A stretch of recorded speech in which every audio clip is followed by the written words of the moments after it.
150 कमरे वाला अरबपति ससुराल।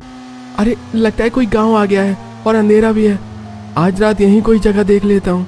रात का समय था। रुद्र जो अपनी लेविश बुलेट बाइक पर घूमने निकला था, अचानक बारिश शुरू हो जाती है और ठंड और बारिश से बचने के लिए रुद्र हेलमेट लगाए रखता है और अंधेरे में रास्ता भटक जाता है।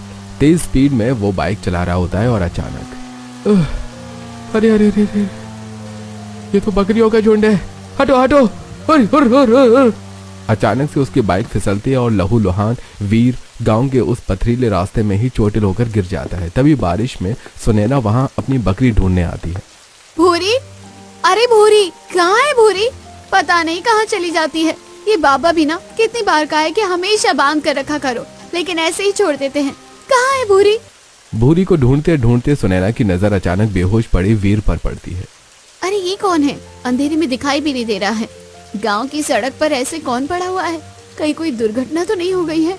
सुनैना चिंता में भागी भागी वीर के पास जाकर देखती है। वीर थोड़े होश में होता है। सुनैना जैसे तैसे पकड़कर वीर को गांव में अपने घर ले जाती है और घर पहुंचकर, बाबा दरवाजा खोलो जल्दी से। अरे क्या हो गया? इतना ज्यादा घबरा क्यों रही है? रुक जा बेटा, खोल रहा हूँ।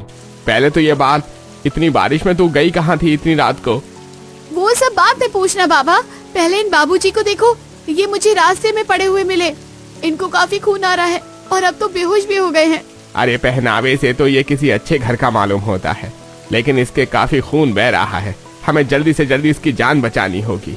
पंडित जी जल्दी से पहले वीर का माथे का खून साफ करते हैं और फिर उसके कपड़े बदलकर चोट पर कुछ जड़ी बूटियां और हल्दी का लेपन करते हैं और सुनैना से कहते हैं, सुनैना बेटा, जा जल्दी से जल्दी हल्दी वाला दूध लेकर आ। हेलमेट की वजह से इनकी जान तो बच गई, लेकिन मुझे लगता है कि सिर में अंदरूनी चोट लगी है। बस आज की रात ली जाए। इसके बाद पंडित जी और सुनैना पूरी रात वीर की देखभाल करती है और सुबह जब वीर होश में आता है,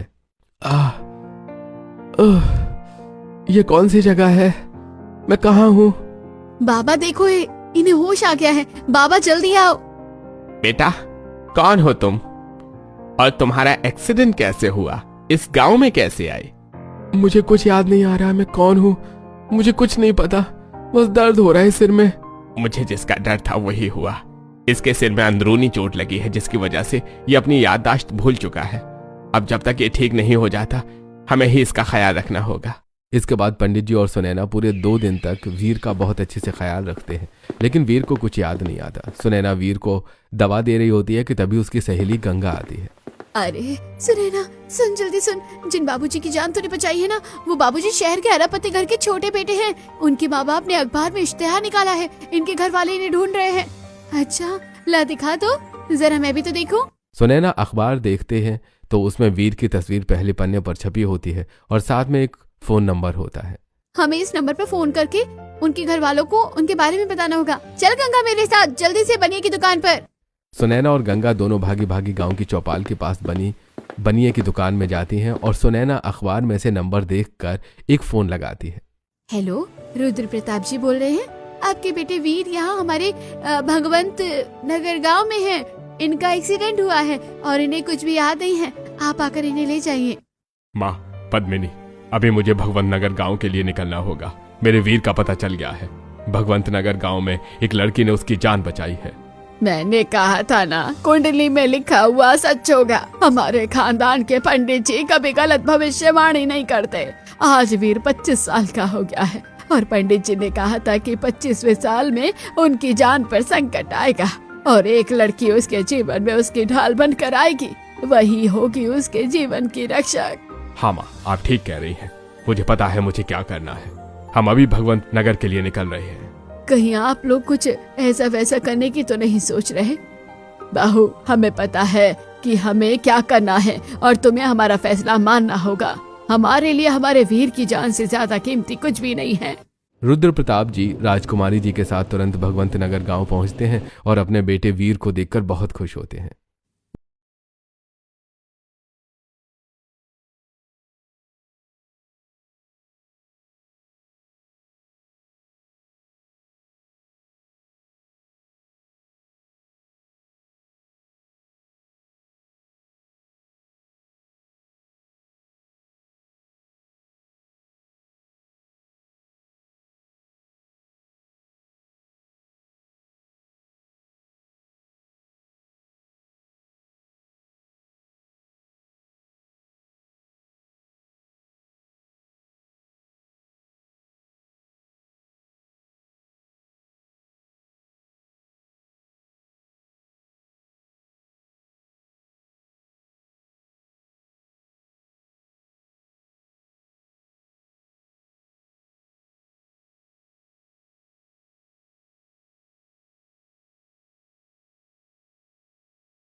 आप विश्वास नहीं करेंगी राजकुमारी जी, लेकिन मैंने अपनी सुनैना के लिए न जाने कितने रिश्ते देखे। सुनैना की कुंडली बिल्कुल अलग है। पहले मुझे सुनैना और वीर की कुंडली मिलानी होगी। इसके बाद राजकुमारी जी पंडित जी को कुंडली देती हैं और दोनों की कुंडली मिलाने के बाद ये तो चमत्कार है, चमत्कार। इन दोनों की जोड़ी तो साक्षात महादेव और पार्वती की जोड़ी है। ऐसी कुंडली मैंने आज तक कभी किसी की नहीं देखी। इन दोनों का साथ में आना नियति है। मैं अपनी बेटी का विवाह आपके पोते वीर से करने के लिए तैयार हूँ। वीर तुम्हें याद नहीं, लेकिन तुम हमारे पोते हो और तुम्हारी जान बचाने के लिए मैं चाहती हूँ कि तुम्हारा विवाह जल्द ही सुनैना के साथ हो जाए। इसके बाद राजकुमारी जी और रुद्र की वीर की कुछ तस्वीरें दिखाते हैं, जिससे रुद्र की याददाश्त तो वापस नहीं आती, लेकिन उसे यकीन हो जाता है कि वो उनके ही परिवार का बेटा है। और उसके बाद बहुत ही साधारण तरीके से मंदिर में सुनैना और वीर का विवाह हो जाता है और सुनैना एक लग्जरी गाड़ी में कुछ ही देर में विदा होकर अपने ससुराल आ जाती है और अपने ससुराल को देखकर मन ही मन सोचती है, हे भगवान, इतना बड़ा घर! इसका मतलब गंगा सही कह रही थी, मेरा ससुराल साधारण नहीं अरबपति ससुराल है। जैसे ही सुनैना अपने अरबपति ससुराल के दरवाजे की चौखट पर खड़ी होती है, उसे सोने की नक्काशी के दरवाजे दिखते हैं और कदमों के नीचे जयपुरी मलमल का कारपेट महसूस होता है और घर के अंदर हीरे मोती और अलग अलग रत्नों की चमक दिखाई देती है। क्या सच में मैं कोई सपना नहीं देख रही? क्या ये सच में मेरा ही ससुराल है? क्या अब मैं 150 कमरे वाले अरबपति ससुराल की बहू बन चुकी हूँ? लेकिन मैं उनके घर में कैसे एडजस्ट हो पाऊंगी? क्या हो गया बेटा, आओ अपने ससुराल में गृह प्रवेश करो। नंदिनी, अपनी देवरानी का स्वागत करो। सुनैना की जेठानी नंदिनी सोने की जरी वाली कीमती साड़ी पहने हुए हैं और ऊपर से नीचे तक हीरे, पन्ना और नीलम के गहनों से लदी हुई हैं। वो चांदी का कलश नीचे रखती हैं और फिर बड़ा सा सोने का थाल लेकर उससे सुनैना की आरती उतारती हैं और उसे घर के अंदर बुलाती हैं। आओ सुनैना, तुम्हारे अरबपति ससुराल में तुम्हारा स्वागत है। आप लोगों ने अपनी मर्जी से मेरे बेटी की शादी तो करा ली, लेकिन मुझसे उम्मीद मत रखिएगा कि मैं इसे अपनी बहू स्वीकार कर लूंगी। बहू, तुम्हारी इज्जत से ज्यादा जरूरी मेरे वीर की जिंदगी है। सुनैना ही वो लड़की है जिसने मेरे वीर की जान बचाई, इसलिए अब मैं इस बारे में कोई बात नहीं सुनना चाहती। ये क्या हो रहा है घर में? आज हमारी छोटी बहू का गृह प्रवेश है और पद्मिनी, तुम आज भी नाराज हो रही हो? दादी जी, मैं सुनैना को उसके कमरे में छोड़कर आती हूँ। लंबा सफर तय करके आई है तो थक गई होगी, थोड़ा आराम कर लेगी। चलो नंदिनी, मेरे साथ कमरे में चलो। नंदिनी सुनैना को अपने साथ लेकर जाती है और एक कोने में एक छोटा सा बटन दबाती है, जिससे एक दरवाजा खुलता है। दरवाजे के अंदर एस्केलेटर होता है, जिसे देखकर सुनैना हैरान रह जाती है। भाभी, ये क्या है? और ये सीढ़ियाँ अचानक अपने आप कैसे चल रही है? सुनैना, तुम्हें नहीं पता, यह एस्केलेटर है। अब तुम्हारे अरबपति ससुराल में 150 कमरे हैं और 50 फ्लोर, तो क्या हम सारे फ्लोर तक सीढ़ियों से जाएंगे? एस्केलेटर की मदद से हम जल्दी जल्दी एक फ्लोर से दूसरे फ्लोर तक पहुंच सकते हैं और तुम्हारा कमरा तीसरे फ्लोर पर है। 150 कमरे? लेकिन भाभी, 150 कमरे में कौन कौन रहता होगा? सभी कमरों में कोई ना कोई रहता है, तुम धीरे धीरे समझ जाओगी। आज तुम्हारा ससुराल में पहला दिन है ना, तो चलो अपने कमरे में आराम करो। नंदिनी सुनैना को उसके लग्जरी कमरे तक लेकर जाती है। कमरे के बाहर का दरवाजा चांदी का बना होता है और उसमें सुंदर हीरे और मोती से सजावट होती है। भाभी, क्या इस घर में सभी 150 कमरे के दरवाजे चांदी के बने हुए हैं, जिनमें अलग अलग देशों और राज्यों के कीमती मोतियों की सजावट हो रखी है? हाँ सुनैना, हमारे घर का सबसे मेन दरवाजा सोने का बना हुआ है, जिस पर अलग अलग मणियों की नक्काशी है और सभी कमरों के 150 दरवाजे चांदी और हीरे मोतियों से सजे हुए हैं। नंदिनी की बात सुनकर सुनैना हैरान रह जाती है, जिसके बाद नंदिनी दरवाजे के बाहर एक बटन दबाती है और दरवाजा अपने आप खुल जाता है। दरवाजा खुलते ही सुनैना की आंखें फटी की फटी रह जाती हैं। आओ सुनैना, ये तुम्हारा कमरा है। भाभी, इतना बड़ा? ये मेरा कमरा है? कितना बड़ा? तो मेरा गांव भी इतना बड़ा नहीं होगा? क्या इस घर के सभी कमरे इतने ही बड़े हैं? हाँ सुनैना, आओ अपने कमरे के अंदर आओ तो जरा। सुनैना अपने कमरे के अंदर जाती है। जैसे वो कमरे के फर्श पर पैर रखती है, वो घबरा जाती है। अरे क्या हुआ? तुम घबराकर दोबारा बाहर क्यों चली गई? अरे भाभी, पैरों के नीचे इतनी तेज रोशनी निकल रही है, शायद शॉर्ट सर्किट हुआ है, जिसकी वजह से करंट लग सकता है। अरे नहीं नहीं बुद्धू, ये शॉर्ट सर्किट नहीं है, ये हमारे घर का इंटीरियर है। तुमने पहला कदम दरवाजे पर रखा ना, तो इसलिए तुम्हें पूरे कमरे के फर्श में लाइटनिंग दिखाई दी। अब तुम जैसे जैसे कमरे के फर्श पर अलग अलग जगह पर कदम रखोगी, तुम्हें अलग अलग इंटीरियर दिखाई देगा। आओ कमरे में देखो। इसके बाद सुनैना जैसे जैसे अलग अलग जगह पर कदम रखती है, उसे कभी पैरों के नीचे समंदर, कभी जलती हुई लपटें, कभी आसमान के बादल और कभी तारामंडल दिखाई देता है। इसे देखकर सुनैना का सिर चकरा जाता है और वो अपने पलंग पर बैठ जाती है। लेकिन जैसे ही वो पलंग पर बैठती है, अरे ये क्या, ये तो बिल्कुल बादलों से भी ज्यादा मुलायम है। ये कैसा बेड है भाभी? ये स्पेशल यूरोपीय बेड है जो तुम्हारे अरबपति ससुराल में हर एक कमरे में लगा हुआ है। इस बेड की बहुत सारी खासियतें हैं जो तुम्हें धीरे धीरे पता चल जाएगी। सुनैना आराम से अपनी पलंग पर बैठी रहती है। तभी उसकी नजर कमरे के चारों तरफ जाती है। उसे देखकर वो घबरा जाती है। दरअसल कमरे के चारों तरफ अलग अलग हीरे, जवाहरात, सोने चांदी की मूर्तियां, तस्वीरें और पेंटिंग्स लगी हुई हैं जो चमक रही थी। भाभी ये क्या, हमने पूरे कमरे में इतने सारे अलग अलग रंगों की लाइट क्यों जला रखी है? ये स्पेशल आर्ट है जो हमारे फैमिली इंटीरियर डिजाइनर ने हमें क्रिएट करके दिया है। ये सारी तस्वीरें, पेंटिंग्स और नक्काशियां हैं जिनमें अलग अलग हीरे, मोती, रत्न लगे हुए हैं जो दिन रात चमकते रहते हैं। तुम्हें पता है, अगर कभी भी हमारे घर में लाइट चली जाए या अंधेरा हो जाए तो इन हीरे मोती की चमक से पूरा घर जगमगाता है। तो क्या भाभी हमारे अरबपति ससुराल के हर एक कमरे में ऐसी ही अलग अलग फैसिलिटीज है? अब बहुत ज्यादा बातें हो गई हैं, तुम थक गई होगी, तुम सो जाओ। ऐसा कहकर नंदिनी अपनी ताली बजाती है। 2 फीमेल सर्वेंट सुनैना के कमरे में आती हैं और उसके कपड़े बदल देती हैं। उसके बाद एक सर्वेंट उसे बिस्तर पर लिटाती है और दूसरी एक बटन दबा देती है जिससे पलंग पर रखी हुई देसी कीमती हीरों से जड़ी मखमली रजाई अपने आप खुल जाती है। नंदिनी सुनैना को गुड नाइट बोलकर कमरे से चली जाती है। नंदिनी के जाती ही सुनैना की आंख लग जाती है और अगले दिन सुबह उठती है। सुबह सुबह, हे प्रभु, आज तो मेरा ससुराल में पहला दिन है। मैं पहले ही दिन इतनी देर तक सोती रही। पता नहीं सब मेरे बारे में क्या ही सोच रहे होंगे। अरे तुम क्या सोच रही हो? जिस तरह ये सब तुम्हें नया नया लग रहा है वैसे ही मुझे भी लग रहा है, क्योंकि मुझे कुछ भी याद नहीं।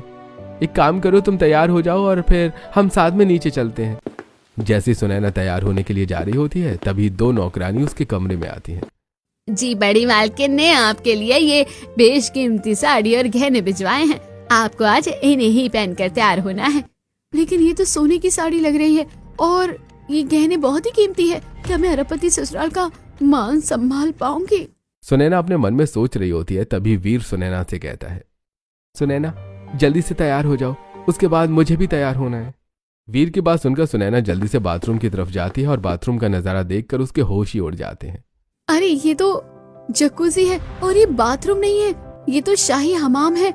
ये सफेद काले इटालियन मार्बल, दीवारों पर गोल्डन टैप, बीचों बीच जकूजी जिसमें गुलाब की पंखुड़ियां तैर रही हैं, शीशे के सामने वैनिटी एरिया, विदेशी खुशबू वाला स्पा स्टीमर, इतने सारे फीचर। जरा पानी चलाकर देखती हूँ। जैसी सुनैना फव्वारा शुरू करती है, पानी चालू करते ही म्यूजिक अपने आप बजने लगता है और पूरे बाथरूम में लाइटिंग हो जाती है जिसे देखकर सुनैना की आंखों में आंसू आ जाते हैं। इसके बाद सुनैना जल्दी से नहा धोकर बाहर आती है और तैयार होकर वीर के साथ नीचे जाती है। तभी एक महिला स्टाफ आती है।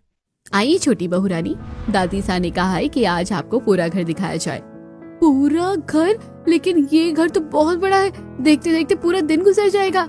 लेकिन दादी सा ने कहा है कि अगर छोटे कुमार और आप पूरा घर देखोगे तो शायद छोटे कुमार की यादाश्त वापस आ जाए। हाँ ये बात तो सही है। चलिए वीर, अब हम अपना अरबपति ससुराल देखने चलते हैं। सुनैना की मंजूरी से स्टाफ हल्की मुस्कान के साथ दरवाजा खोलती है। जैसे ही सुनैना कमरे से बाहर आती है उसके सामने एक लंबा चौड़ा चमचमाता गलियारा होता है जिसमें ऊपर क्रिस्टल झूमर लगे होते हैं और कदमों के नीचे जयपुरी मलमल और कश्मीरी कारपेट होता है। गलियारा खत्म होने के बाद सुनैना रॉयल गेस्ट विंग में पहुंचती है। ये इस 150 कमरों वाले अरबपति महल का रॉयल गेस्ट विंग है। यहाँ सिर्फ विदेशी मेहमान ठहरते हैं। इस विंग का हर कमरा अलग देश की थीम पर बना हुआ है। अरे इस विंग में तो फ्रांस, इटली, दुबई थीम में रूम है और gold bathroom, jacuzzi, private balcony, सब कुछ है। मेरे गांव में तो एक कमरा भी पूरे घर जैसा होता था।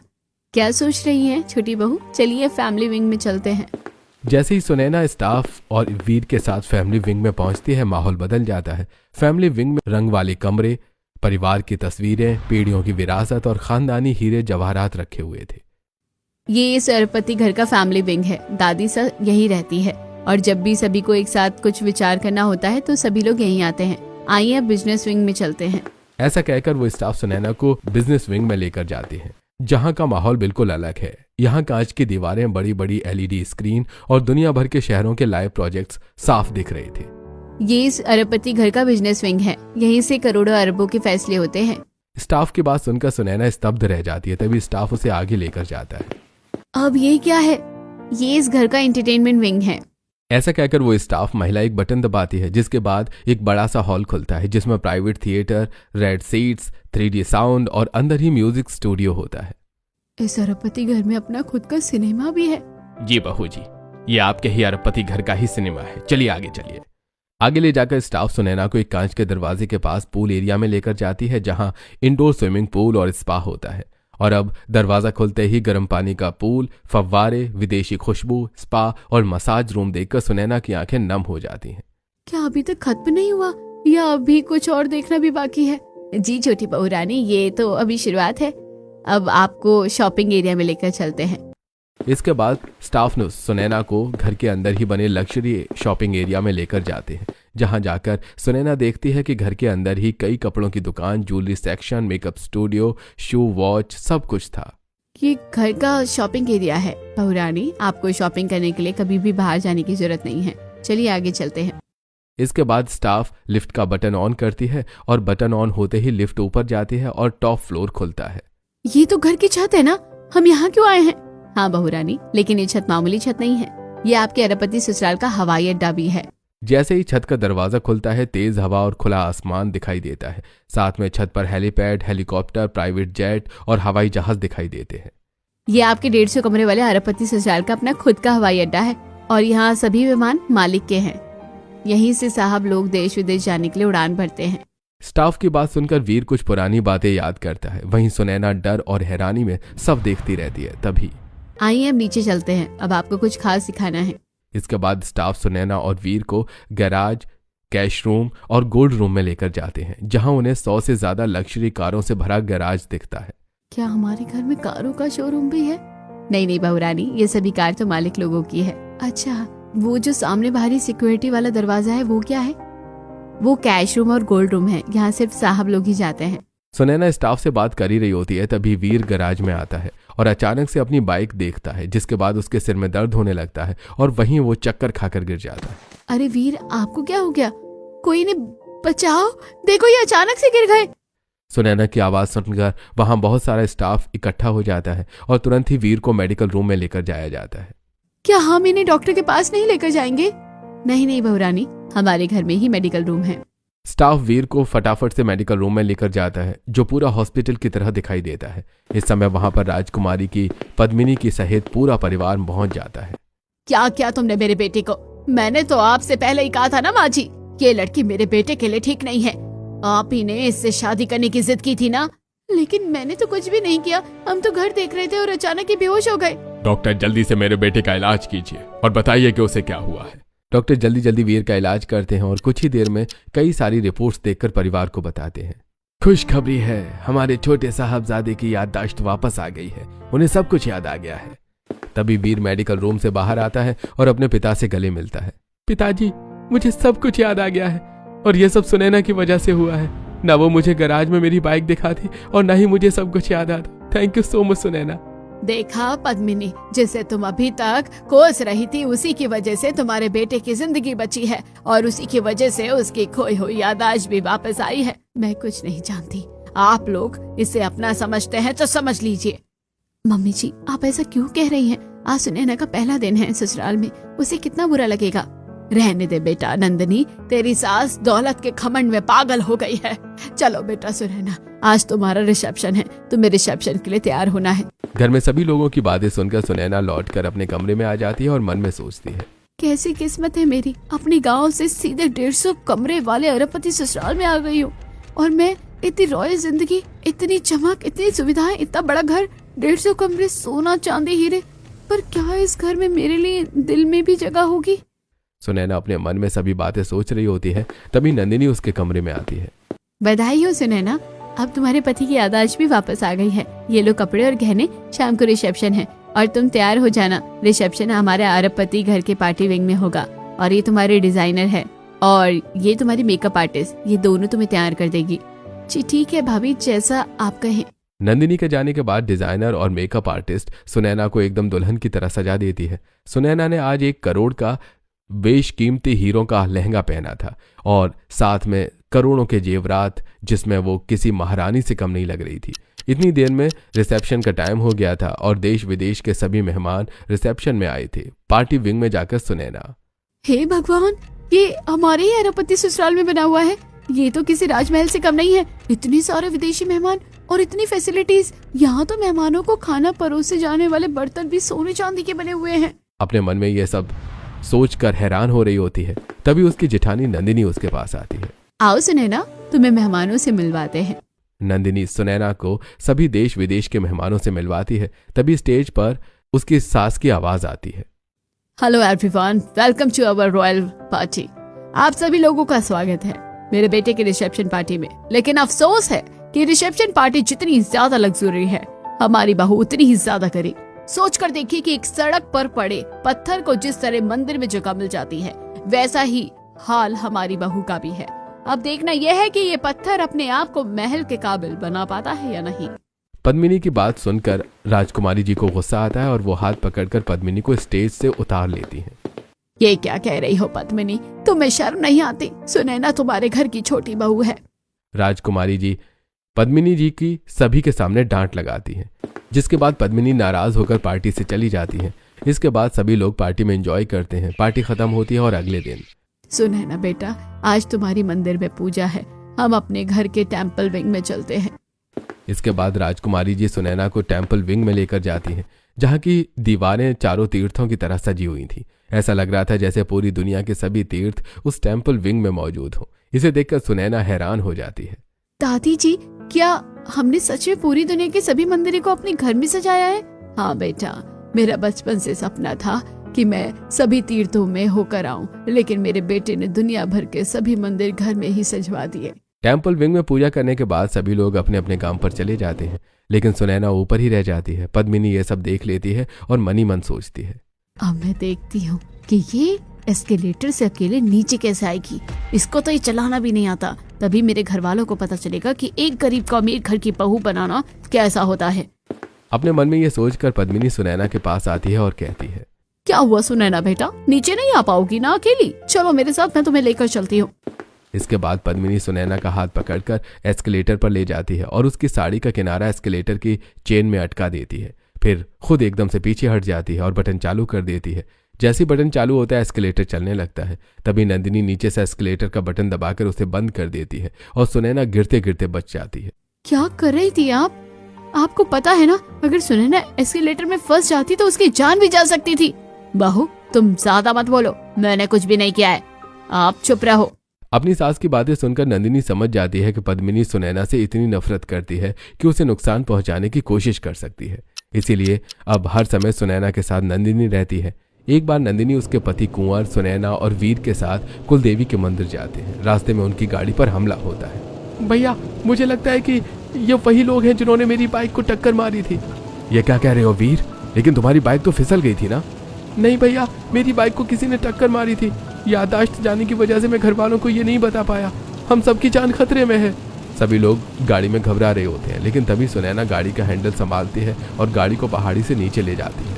इससे गुंडों को लगता है कि गाड़ी खाई में गिर गई और वो वहां से चले जाते हैं। उसके बाद कुंवर अपने पिता को फोन करके दूसरी गाड़ी मंगवाते हैं। इस तरह सभी की जान बच जाती है। घर आने के बाद, दादी, आज फिर से सुनैना ने हम सबको बचा लिया। हमारी कुछ दुश्मन हमारी जान के पीछे पड़े हुए हैं जो हमें मारना चाहते हैं। आज के बाद कोई भी घर से बिना सिक्योरिटी के कहीं नहीं जाएगा। और सुनैना बेटा, तुम हमारे जीवन में एक नया उजाला लेकर आई हो। तुम्हारी वजह से एक बार हमारे बीच का जीवन बचा और दोबारा हमारे दोनों राजकुमारों का। ये सब फालतू की बातें हैं। ऐसा कैसे हो सकता है कि इसी ने सबकी जान बचाई हो? पद्मिनी, तुम्हें नहीं मानना तो मत मानो, लेकिन देखना एक दिन तुम्हें भी विश्वास हो जाएगा। इसी तरह कुछ दिन और गुजरते हैं। पद्मिनी छोटी छोटी बातों पर सुनैना को नीचा दिखाती है और उसे परेशान करने का कोई मौका नहीं छोड़ती है। और एक दिन, सुनो सब लोग, हमारे पुश्तैनी गांव बाड़ी बसेड़ी में हमारे खानदान की एक बेटी की शादी है। हम सभी को वहां जाना है, लेकिन ध्यान रहे कोई भी अपने जेवर और महंगी साड़ी पहनकर नहीं जाएगा। लेकिन मैं तो गरीब की तरह नहीं जा सकती। सबके मना करने के बावजूद पद्मिनी बहुत सारे गहने पहनकर पुश्तैनी गांव जाती है। जब शादी हो रही होती है तो वो अलग से एक कोने में बैठी होती है। तभी कुछ लोग उन पर हमला करते हैं और सुनैना ये सब देख लेती है। हे भगवान, मम्मी जी की जान खतरे में है, मुझे कुछ करना होगा। सुनैना तुरंत एक मशाल उठाती है और खुद उन सभी गुंडों को भगा देती है। फिर अपनी सास को वापस पंडाल में ले जाकर आती है। वहां आकर, अरे तुम दोनों कहाँ चली गई थी? माँ जी, आप सही कह रही थी, हमारी बहू एक हीरा है, इसने आज मेरी जान बचाई। सुनैना, तुम ही हमारे 150 कमरे वाले अरबपति ससुराल की बहू हो। पद्मिनी की बात सुनकर सभी लोग तालियां बजाते हैं। अब सुनैना भी मान सम्मान के साथ 150 कमरे वाले अरबपति ससुराल की बहू बनकर खुशी खुशी रहती है।